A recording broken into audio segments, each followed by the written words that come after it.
Welcome listeners, welcome to the channel investor musings.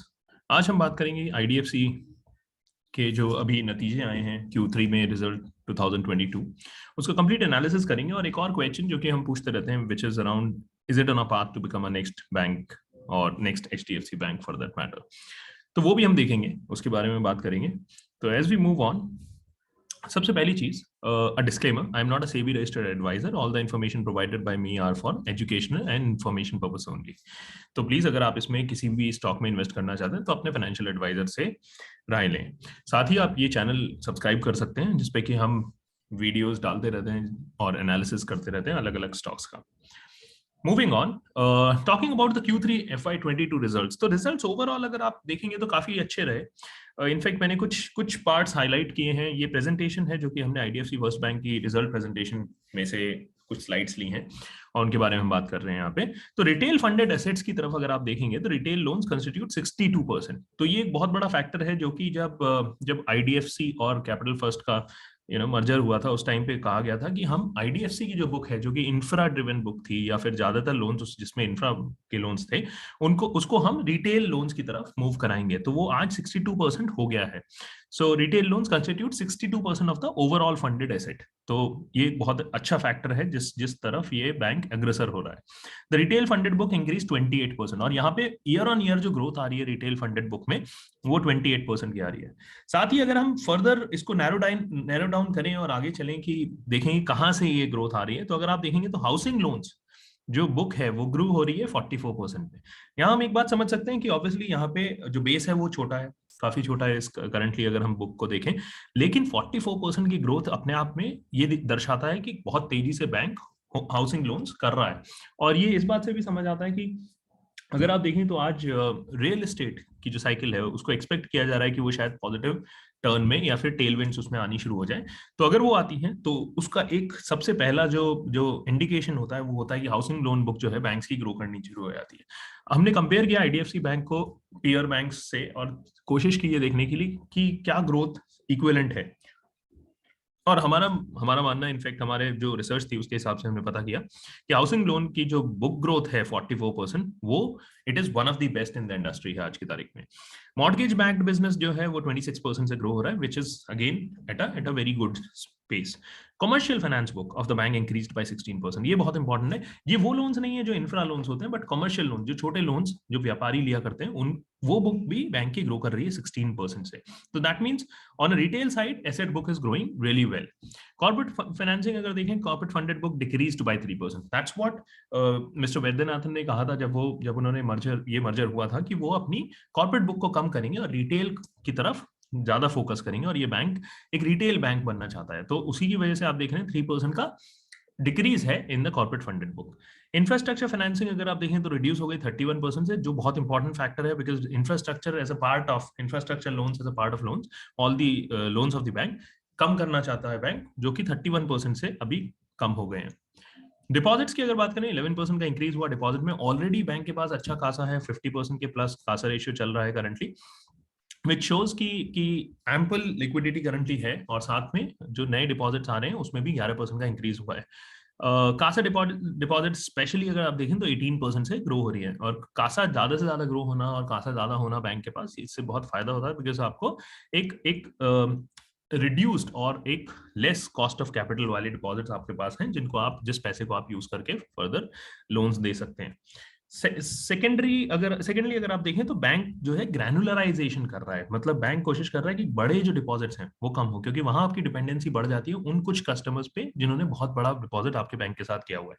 तो अगर आप लास्ट में देखेंगे तो यहाँ वो कह रहे हैं कासा और जो टीडी है जो लेस देन 5 करोड़ है, कासा और टर्म डिपॉजिट जो लेस देन 5 करोड़ है, वो 87% ऑफ द बुक हो गया, जो कि एक बहुत अच्छा नंबर है। अगर आप याद करें और कुछ लोगों ने अगर पहले रिजल्ट देखे होंगे, तो जब बैंक का मर्जर हुआ था उस टाइम पे जो जो ग्रेटर देन 5 करोड़ जो बुक थी वो बहुत ज्यादा थी out of the overall deposits. साथ ही अगर हम प्रॉफिटेबिलिटी की बात करें तो प्री प्रोविजनिंग ऑपरेटिंग प्रॉफिट 54% आया, जो कि बहुत ही एक अच्छा अपने आप में सिग्नल है। साथ ही नेट इंटरेस्ट इनकम जो एक इंपॉर्टेंट फैक्टर होता है 36% से ग्रो हो गई। इनफैक्ट बैंक कि जो करंट नेट इंटरेस्ट मार्जिन है that is at 5.9%, which is best in the industry. अगर आप आज देखेंगे तो बहुत फ्यू बैंक्स हैं जो कि 4 से 5 की रेंज में एनआईएम मेंटेन कर पा रहे हैं, तो ये बहुत ही अच्छा एक फैक्टर है। साथ ही fee and other income also grow कर रही है बैंक की, वो ग्रो करती जाएगी जैसे जैसे आपके पास कस्टमर्स बढ़ते जाएंगे, तो आप थर्ड पार्टी प्रोडक्ट्स बेचेंगे और फी इनकम करेंगे, तो वो बैंक की 28% से ग्रो हो रही है। ऑपरेटिंग एक्सपेंस, नाउ अब थोड़ा एक्सपेंस की तरफ देखते हैं। ऑपरेटिंग एक्सपेंस ग्रो हो रहा है 30% से ईयर ऑन ईयर, जो कि एक फैक्टर है because lot of business activities हो रही हैं, बैंक नई ब्रांचेस खोल रहा है, तो obviously there would be a certain operating expense जो कि बैंक का ग्रो होएगा शुरू के कुछ सालों में, जो मिस्टर वैद्यनाथन ने भी अपने स्पीचेस में, अपने डिस्कशन में कई बार बताया कि अभी currently there would be a good amount of money which is going into, which will keep going into expenses.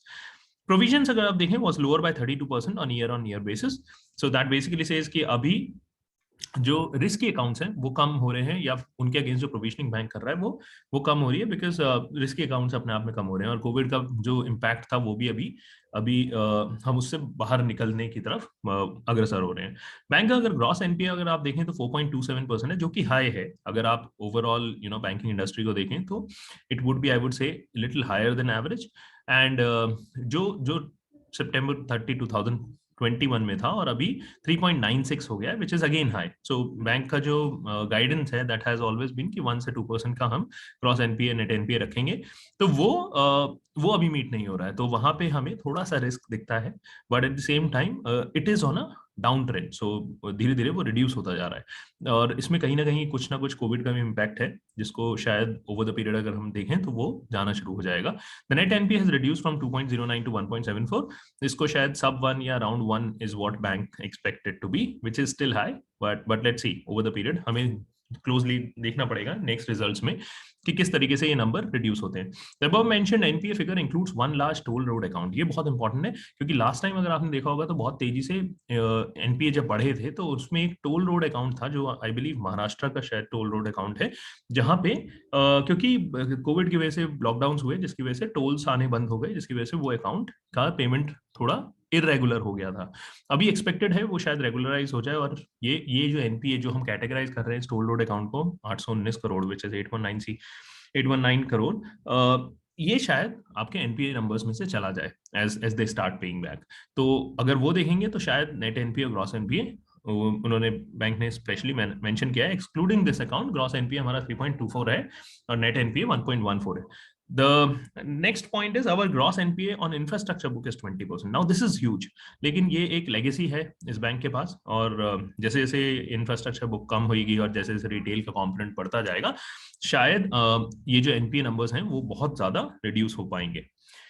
तो ये आज हमारा एनालिसिस था Q3 FY22 रिजल्ट्स पे फॉर IDFC फर्स्ट बैंक। हमारा मानना ये है कि बैंक अच्छी तरफ अग्रसर है, वो HDFC बैंक बनेगा या नहीं बनेगा ये हम सबके लिए देखने के लिए है, but going what we can understand is कि बैंक का जो ट्रेजेक्टरी है वो पॉजिटिव है। So that's one thing which we have to focus on. Again, I am not a SEBI registered advisor. All the information provided by me are for educational, informational purpose only. Please, अगर आप किसी भी stock में invest करना चाहें तो वो अपने फाइनेंशियल एडवाइजर से पूछें।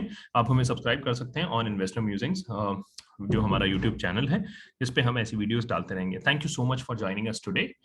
We'll come back with another such video. Thank you everyone.